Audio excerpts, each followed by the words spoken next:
በስመ አብ ወወልድ ወመንፈስ ቅዱስ አሐዱ አምላክ። አመስራ ወሰሉሱ ለወርኃ ሰኔ በዛቲ ዕለት አይረፈ ሰሎሞን ንጉሥ ወልደ ዳዊት ዘነግሠ በኢየሩሳሌም።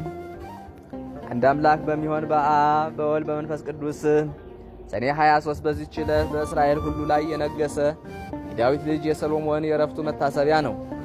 የዚህ የሰሎሞንም የእናቱ ስም ቤርሳቤህ ነው። ዳዊትም ሕግ ተላልፎ ከእርሷ ጋር ስለመበደሉ ባልዋንም ስለማስገደሉ ጌታ በገሰጸው ጊዜ ንስሐ ገብቶ መሪር ለቅሶን አለቀሰ። ጌታም ንጹሕ ስለሆነ ጌታም ንጹሕ ስለሆነ ንስሐው ይቅር አለው። ከዚህ በኋላ በእግዚአብሔር ፈቃድ እርሷን አገባትና ሰሎሞንን ወለደችው። ንጉሥ ዳዊትም ከእርሱ በኋላ ልጇ ሰሎሞን እንዲነግሥና በዙፋኑ ላይ እንዲቀመጥ ቃል ገባላት። እንዲህም ሆነ። ሰሎሞን 12 ዓመት በሆነው ጊዜ አዶንያስ እነግሣለሁ ብሎ ተነሳ። ምክሩም ሁሉ ከሶርያ ልጅ ከኢዮአብና ከካህኑ አብያታር ጋር ሆነ። እነርሱም አዶንያስን ተከትለው ረዱት። አዶንያስም በሮጌል ምድር ምንጭ አጠገብ ባለ በአልቲ ዘዘኤልቲ ላይ ፍየሎችን በጎችንና ላሞችን አርዶ የንጉሥ አሽከሮች የሆኑ የይሁዳ አርበኞችን ሁሉና የንጉሡን ልጆች ወንድሞችን ሁሉ ጠራ። ከዚህም በኋላ አዶንያስ ይህን እንዳደረገ ለቤርሳቤ በነገሯት ጊዜ ወደ ንጉሥ አዳራሽ ውስጥ ገብታ ለንጉሡ ሰገደች። ንጉሥ ዳዊትም ምን ሆነሻል አላት። ጌታዬ ንጉሥ ወይ ልጅሽ ሰሎሞን ከኔ በኋላ ይነግሣል፣ በዙፋኔም ላይ ይቀመጣል ብለህ ለእኔ ለባሪያ በፈጣሪ በእግዚአብሔር ስም አንተ ማልክልኝ። እነሆ ዛሬ አዶንያስ ነገሰ። ጌታዬ ንጉሥ ሆይ አንተ ግን አላወቅህም አለችው። ከንጉሡም ጋር ገና ስትነጋገር ነቢዩ ናታን መጣ። ለንጉሡም ናታን መጣ ብለው ነገሩት። ወደ ንጉሡም ገባ። በምድር ላይም በግንባሩ ተደፍቶ ሰገደ። ነቢዩ ናታንም ከኔ ቀጥሎ አዶንያስ ይነግሥ ዘንድ በዙፋኔም ላይ ይቀመጥ ያልክ አንተ ነህን? ዛሬ ወርዶ በጎችና ብዙ ፍየሎችን አርዶ የሰራዊቱን አለቆችና የንጉሡን አሽከሮች ሁሉ ካህኑ አብያታርንም ጠርቷልና በፊቱም ይበላሉ ይጠጣሉ። አዶንያስ 1000 ዓመት ያንግሥ ይሉታል አለው። ዳዊትም መልሶ ቤርሳቤህን ጠሯት አለና ጠሯት። ገብታም በንጉሡ ፊት ቆመች። በእግዚአብሔር ፊት እንደማልኩልሽ አሁንም በዚህች ቀን እንደዚሁ እንዳደርግ ሰውነቴን ከመከራዬ ሁሉ ያዳናት የእስራኤል አምላክ እግዚአብሔር ሕያው ነው ብሎ ማለ። ቤርሳቤህም አንገቷን ደፍታ በግንባሯ በመሬት ወድቃ ለንጉሡ ሰገደች። ጌታዬ ንጉሥ ዳዊት ለዘላለም ይኖር አለች። ንጉሥ ዳዊትም የዮዳሄ ልጅ ብንያስንና ካህኑ ሳዶቅን ነቢዩ ናታንንም ግራዝማችሁንና ቀኛዝማችሁን ጥሩልኝ አለ። ንጉሡም ከእናንተ ጋር የጌታችሁ አሽከሮችን ይዛችሁ ልጄ ሰሎሞንን በበቅሎዬ ላይ አስቀምጣችሁ ወደ ግዮን አውርዱት። በዚያም ነቢዩ ናታንና ካህኑ ሳዶቅ ቀብታችሁ በእስራኤል ላይ አንግሱት አላቸው። ቀንደ መለኸት ንፉ፣ ሰሎሞን 1000 ዓመት ያንግሥህ በሉ። ተከትላችሁትም ውጡ፣ ገብቶም በዙፋኔ ላይ ይቀመጥ፣ እርሱም ስለ እኔ ፈንታ ይንገስ። በሁለቱ ነገድና በ10 ነገድ ይነግሥ ዘንድ እኔ አዝዣለሁ አለ። ካህኑ ሳዶቅም ከድንኳኑ ቀርነ ምቅቡን ወስዶ ሰሎሞንን ቀባው። ቀንደ መለኸትንም ነፉ። ሕዝቡም ሁሉ ሰሎሞን 1000 ዓመት ያንግሥህ አሉ። ሕዝቡም ሁሉ ተከትለውት ወጡ፣ ከበሮም መቱ፣ ታላቅ ደስታም አደረጉ። ከድምፃቸውም ብዛት የተነሳ ምድሪቱ ተናወጠች። ሰሎሞንም በመንግሥት ዙፋን ተቀመጠ። የንጉሡም አሽከሮች ጌታቸው ንጉሡ ዳዊትን ሊያመሰግኑ ገቡ። እግዚአብሔር የሰሎሞንን ስም ከስምህ ይልቅ መልካም ያድርገው፣ ዙፋኑንም ከዙፋን ይልቅ የበለጠ ያድርገው አሉት። ንጉሡም በአልጋው ሆኖ ሰገደ፣ እንዲህም አለ። ዓይኖቼ ሲያዩ በዙፋኔ ላይ የሚቀመጥ ልጅን ለእኔ ለባሪያው ዛሬ የሰጠ የእስራኤል ፈጣሪ እግዚአብሔር ይክበር ይመስገን አለ።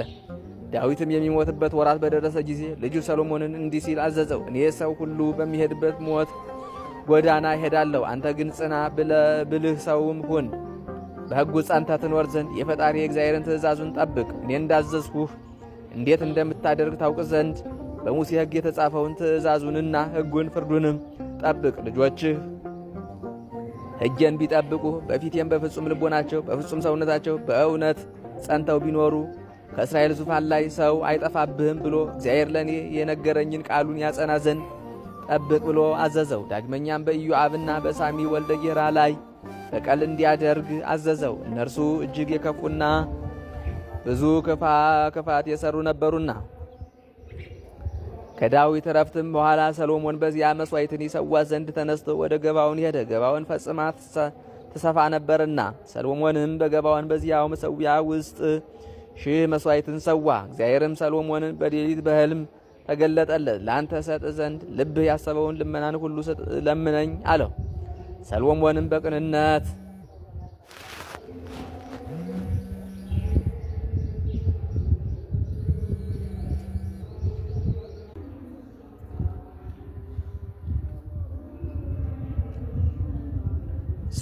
በቅንነትና በእውነት ልብ ዳግመኛም በኢዮአብና በሳሚ ወልደ ጌራ ላይ በቀል እንዲያደርግ አዘዘው። እነርሱ እጅግ የገፉና ብዙ ክፋት የሰሩ ነበሩና። ከዳዊት ረፍትም በኋላ ሰሎሞን በዚያ መሥዋዕትን ይሰዋ ዘንድ ተነስቶ ወደ ገባዖን ሄደ። ገባዖን ፈጽማ ትሰፋ ነበርና። ሰሎሞንም በገባዖን በዚያው መሠዊያ ውስጥ 1000 መሥዋዕትን ሰዋ። እግዚአብሔርም ለሰሎሞን በሌሊት ሕልም ተገለጠለት። ለአንተ ሰጥ ዘንድ ልብ ያሰበውን ልመናን ለምነኝ አለው። ሰሎሞንም በቅንነትና በእውነት በንጹሕ ልቡናም ካንተ ጋር በፊት ጸንቶ እንደኖረ ከአባቴ ከዳዊት ጋር ታላቅ ቸርነትን አድርገሃል። በዚችም ቀን ልጁን በዙፋኑ ላይ ታስቀምጠው ዘንድ ይህን ታላቁን ቸርነት አጽንተህለታል አለው። አሁንም አቤቱ አንተ ፈጣሪ ስለ አባቴ ስለ ዳዊት ፈንታ እኔን ባሪያህን አነገሥከኝ። እኔም መግቢያዬንና መውጫዬን የማላውቅ ታናሽ ብላቴና ነኝ። እኔ ባሪያህ ግን የማይቆጠር ብዙ ሕዝብ በሆነ በመረጥከው ወገንህ መካከል አለሁ አለ። ስለዚህ ለብዙ ወገንህ መፍረድ የሚችል የለምና ሰምቶ ለወገኖች በእውነት ፍርድን ይፈርድ ዘንድ ከክፉ ነገርም ለይቶ በጎውን ነገር ያውቅ ዘንድ ለባሪያህ እውቀትን ስጠው። ሰሎሞንም ይህንን ነገር ለምኖታልና ይህም ነገር እግዚአብሔርን በፊቱ ደስ አሰኘው። እግዚአብሔርም ይህንን ነገር ከኔ ለምንሃልና ለአንተም ብዙ ዘመንና ባለጸግነትን አልለመንህምና ጠላቶችህንም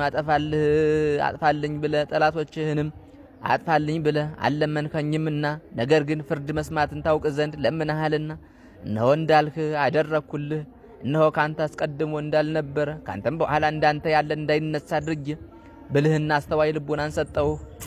ሰው በመንግስቱ እንዳንተ እንዳልሆነ አድርጌ ያለመንኸኝንም ባለጠግነትና ክብርንም በዘመነ ሁሉ ሰጣለሁ አለው።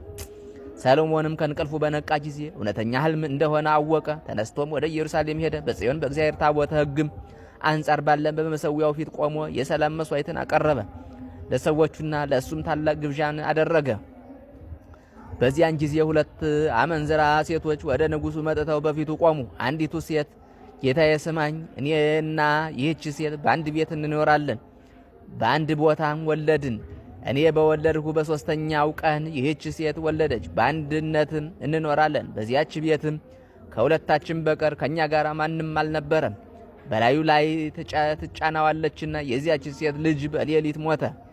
በሌሊት እኩሌታም ተነስታ ተኝቼ ሳለሁ ልጄን ካጠገቤ ወስዳ በብብቷ አስተኛቸው። የሞተውን ልጇንም አጠገቤ አስተኛቸው። ልጄን አጠባ ዘንድ በጧት በነቃው ጊዜም ያንን የሞተ ልጅ አገኘሁ። በነጋም ጊዜ አየሁት፣ እነሆ የወለድኩት ልጄ እንዳይደለ አወቅሁ። ልጄም አይደለም አለች። ያች ሁለተኛዋ ሴትም አይደለም፣ ይህ ደህነኛው የኔ ልጅ ነው እንጂ ያንቺ ልጅ አይደለም፣ ያንቺስ የሞተው ነው አለች። በንጉሡም ፊት እንዲህ ተባባሉ። ንጉሡም እንዲህ ሲል ፈረደ። ሰይፉን አምጡ፣ ደህነኛውንም ልጅ ከሁለት ቆርጣችሁ እኩሌታውን ለዚያች ስጡ አለ። ስለ ልጇ ማኅፀኗ ታውኳልና። ልጇ ደህና የሆነ ያች ሴት መልሳ ንጉሡን ጌታዬ አይደለም፣ መግደልስ አትግደሉት፣ ደህነኛውን ልጅ ለእሷ ስጧት አለችው። ያች ሴት ግን አካፍሉን እንጂ ለእኔም ለእሷም አይሁን አለች። ንጉሡም መግደልስ አትግደሉት፣ እሱን ለእሷ ስጧት ላለችው ለዚያች ሴት ደህነኛውን ሕፃን ስጧት፣ እርሷ እናቱ ናትና አለ። እስራኤልም ሁሉ ንጉሡ የፈረደውን ይህን ፍርድ ሰምተው ቅን ፍርድን ይፈርድ ዘንድ የእግዚአብሔር ጥበቡ በእሱ ላይ እንዳለ አይተዋልና በንጉሡ ፊት ፈሩ። ከዚህም በኋላ የእስራኤል ልጆች ከግብፅ ከወጡ 484 ዘመን በሆነ ጊዜ ሰሎሞን በእስራኤል ላይ በነገሰ በ4ኛው በሁለተኛው ወር የእግዚአብሔርን ቤተ መቅደስ ሊያንጽ ጀመረ። በ11ኛውም ዘመነ መንግስቱ ወሩ ባይድ በሚባል በ8ኛ ወር ቤቱንና ስርዓቱን ሁሉ ፈጸመ። በ7 ዓመትም ውስጥ ሰራው። የራሱንም ቤት በ13 ዓመት ሰርቶ ጨረሰ። ከዚህ በኋላ ሰሎሞን የእግዚአብሔርን ቤትና የራሱን ቤት በ20 ዘመን ሰርቶ ጨረሰ። የእግዚአብሔርን ታቦት ሕግ ከዳዊት ከተማ ከጽዮን ያመጣት ዘንድ ያን ጊዜ የእስራኤልን ሽማግሌዎችና የነገድ አለቆች የአባቶቻቸውንም ቤት አለቆች ሁሉ በኢየሩሳሌም ሰበሰባቸው። የእስራኤልም ሰዎች ሁሉ ወደ ንጉሡ ወደ ሰሎሞን በሰባተኛው ወር በጥቅምት ተሰበሰቡ። የእስራኤልም ሽማግሌዎች ሁሉ መጡ። ካህናቱም ታቦቷንና የምስክሩን ድንኳን በምስክሩ ድንኳን ውስጥ ያለ ንዋየ ቅድሳቱንም ሁሉ ተሸከሙ። ንጉሡና እስራኤል ሁሉ በታቦቷ ፊት ስፍር ቁጥር የሌላቸው በጎችና ላሞች ይሰዉ ነበር። ካህናቱም ታቦቷን ከኪሩቤል ክንፎች በታች በቤቱ ውስጥ ወዳለው ወደ ቅድስተ ቅዱሳን ቦታ አስገቧት። ኪሩቤል በታቦቷ ላይ ክንፋቸውን ጋርደዋልና፣ ኪሩቤልም በስተላይ በኩል በቅድስተ ቅዱሳን ላይ ታቦቷን ጋርደዋት ነበር። ከቅድስተ ቅዱሳኑም ጋር የተያያዙ ነበሩ። ቅዱሳን ኪሩቤልም ከፍ ብለው ከቅድስተ ቅዱሳኑ አንጻር ላይ ሆነው ያያሉ፣ በውጭ ግን አይታይም ነበር። ከግብፅ አገር በወጡ ጊዜ እግዚአብሔር ከእስራኤል ልጆች ጋር ቃል ኪዳን ከገባባቸው ሙሴም በዚያ በኮሬባ ካኖራቸው ከሁለቱ ጽላቶች በቀር በታቦቱ ውስጥ ሌላ አልነበረም። ከዚህ በኋላ ካህናቱ ከቤተ መቅደስ በወጡ ጊዜ ቤተ መቅደሱን ሁሉ ብርሃን መላው። የእግዚአብሔር ብርሃን በማደሪያው ቤተ መቅደስ መልቷልና፣ ከብርሃኑ መገለጥ የተነሳ ካህናቱ ስራቸውን መስራትና ከፊቱ መቆም ተሳናቸው። ያን ጊዜ ሰሎሞን እግዚአብሔር በደመና ውስጥ እኖራለሁ ብሏል፣ እኔም ለዘላለም የምትኖርበት ማደሪያህ ቤተ መቅደስን በእውነት ሰራሁልህ አለ። ንጉሡም ፊቱን መልሶ የእስራኤልን ጉባኤ ሁሉ መረቃቸው። ወደ እግዚአብሔርም ረዥም ጸሎትን ጸለየ። ሰሎሞንም ይህን ሁሉ ልመና ወደ እግዚአብሔር ለምኖ በጨረሰ ጊዜ በጉልበቱ ተንበርክኮ ከሰገደበት እጆቹንም ከዘረጋበት ከመሠዊያው ፊት ተነሳ። ቆሞም የእስራኤል ማህበር እንደተናገረው ሁሉ ለወገኖቹ ለእስራኤል ረፍትን የሰጣቸው እግዚአብሔር ይክበር ይመስገን ብሎ በታላቅ ቃል መረቃቸው። ከዚህ በኋላ ንጉሡና የእስራኤል ልጆች ሁሉ በእግዚአብሔር ፊት መስዋዕትን ሰዉ። ንጉሥ ሰሎሞንም ለእግዚአብሔር ስለ ሰላም መስዋዕት የሰዋቸው 22,000 ላሞችና 120,000 በጎች ናቸው። ንጉሡ ሰሎሞንና የእስራኤል ልጆች ሁሉ ያን ጊዜ ለእግዚአብሔር ማደሪያ ለቤተ መቅደስ ቅዳሴ ቤት አደረጉ። ቀድሞ በገባዖን እንደታየው ዳግመኛ እግዚአብሔር ለሰሎሞን ታየው። በፊቴ የለመንኸኝን ልመናህን ጸሎትህን ሰማሁ፣ እንደ ልመናም ሁሉ አደረኩልህ። ስሜ በዚያ ለዘላለሙ ጸንቶ ይኖር ዘንድ የሠራኸውንም ቤተ መቅደስ አከበርሁት። ልቡናዬም ዓይኖቼም በዘመኑ ሁሉ በዚያ ጸንተው ይኖራሉ አለው። ሰሎሞንም 40 ዘመን ነገሰ። ከመንገሱም በፊት 12 ዓመት ኖረ። መላ ዕድሜውም 52 ዓመት ነበር። በሰላምም አረፈ። ይህ ጥበብ የተሰጠው ንጉሥ ሰሎሞን ጥቅም ያላቸው ብዙዎች መጻሕፍትንም ደርሷል። እሊህ ትንቢትና ትምህርት ያለባቸው ምሳሌዎችና መሐሌዎች ናቸው። ለእግዚአብሔር ምስጋና ይሁን፣ እኛንም በቅዱሳን ጸሎት ይማረን ለዘላለሙ አሜን። ሰላም ለሰሎሞን እክለ አእምሮ ሲሳዩ ወንዋየ ጥበብ ንዋዩ ዝንቱ ንጉሥ ከመከመ ይብል በማኃይልዩ በወርሃ ክርስቶስ ጻኡ ከመተራአዩ ሀባአውያን ጸገዩ ወሮማን ፈረዩ። በዚችም ቀን ደግሞ በክብር ባለቤት ክርስቶስ የታመነ አባ ኖብ አረፈ። ይህም ቅዱስ መነኮስ በላይኛው ግብጽ ከሚገኙ ገዳማት በአንዱ ገዳም ውስጥ የሚጋደል ጽሙድ ነበር። ዲዮቅልጥያኖስም ብዙዎች ሰማዕታትን ሊያሰቃይና ደማቸውን ሊያፈስ በጀመረ ጊዜ በአንዲት ቀን 80 ሰማዕታትን አቅርቦ ደማቸውን አፈሰሰ። በዚያ ጊዜ አባ ኖብን አስታወሱት። የእንዴናው ገዢ ወደ አርያኖስ አቀረቡት። እርሱም ለአማልክት ዕጣን ሰዋ፣ ይህንንም የምንኩስና ልብስ ከላይህ አውጥተህ ጣል አለው። አባ ኖብም ይህን ሥራ ከቶ ከኔ ዘንድ አይደረግም፣ የክብር ባለቤት ፈጣሪ ኢየሱስ ክርስቶስንም አልተውም፣ የረከሱ ጣዖታትንም አላመልክም አለ። መኮንኑም በየራሱ በሆነ ስቃይ እጅግ አሰቃየው። ያም አባ ኖብ በክብር ይግባውና በጌታችን በኢየሱስ ክርስቶስ ኃይል ታግሶ ተቀበለ። ከዚህ በኋላ ወደ 5ቱ አህጉር ሰደደው። በዚያ በጉድጓድ ውስጥ ጣሉት። በውስጡም ጌታችን ከሃዲው ዲዮቅልጥያኖስን አጥፍቶ ደግ ንጉሥ ቆስጠንጢኖስን እስከ ሾመው ድረስ 7 ዓመት ኖረ።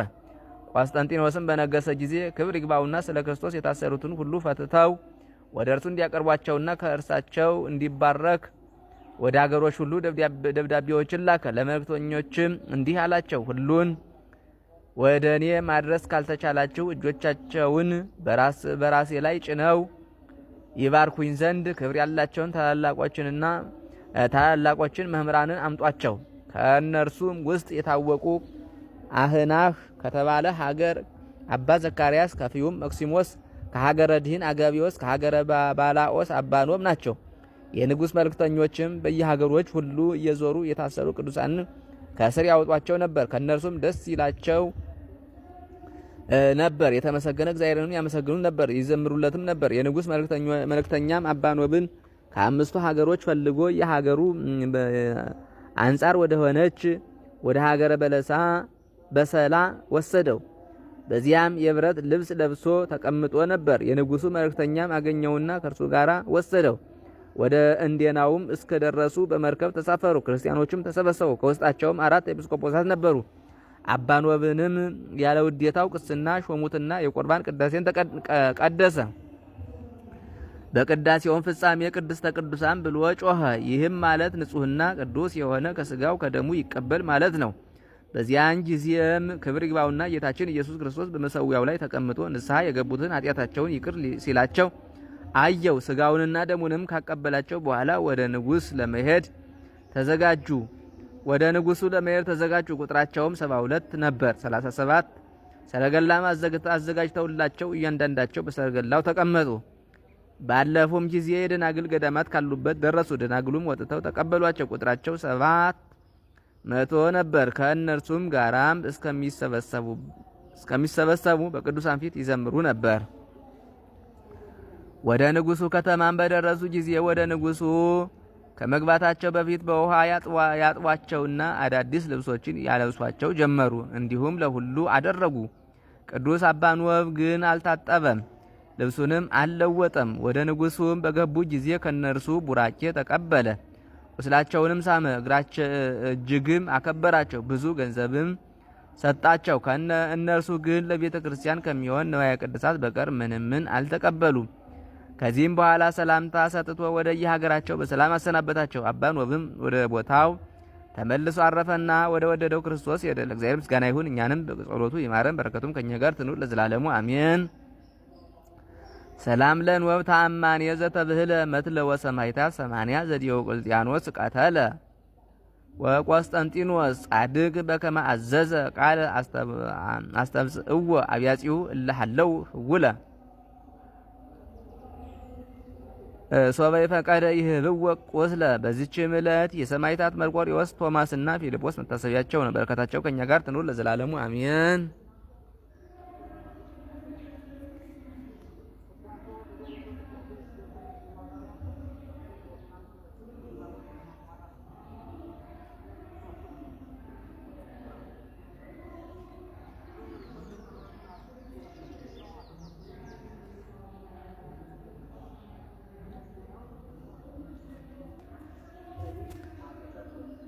በስመ አብ ወወልድ ወመንፈስ ቅዱስ አሐዱ አምላክ አመስራ ወሰሉሱ ለወርኃ ሰኔ በዛቲ ዕለት አይረፍ። በስመ አብ ወወልድ ወመንፈስ ቅዱስ አሐዱ አምላክ አመስራ ወረቡዕ ለወርኃ ሰኔ በዛቲ ዕለት ኮነ ሰማዕተ ቅዱስ ወክቡር አባ ሙሴ ጸሊም።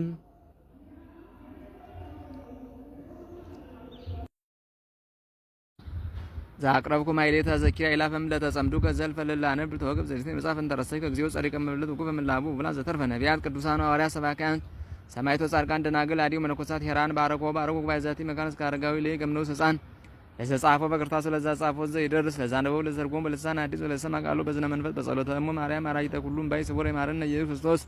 ሰላም ለክሙ ጻድቃን ወሰማዕት ላይ ረፍኩሙ በዛቲ ዕለት መዋያን ዓለም አንትሙ በብዙ ትዕግስት ሰአሉ ቅድመ ፈጣሪ በኩሉ ሰዓት እንበለሳኪ ያን ይንሳአነ ሞት። ሰላም ለክሙ ጻድቃን ዛቲ ዕለት ሰላም ለክሙ ጻድቃን ዛቲ ዕለት ኩልክሙ እድ ወአንስ በባስማቲኩም ቅዱሳነ ሰማይ ወምድር ማኅበረ ሥላሴ አንትሙ ትዝክሩነ በጸሎተክሙ በእንተ ማርያም እሙ ተማይጸነ በክርስቶስ ሥጋው ወደሙ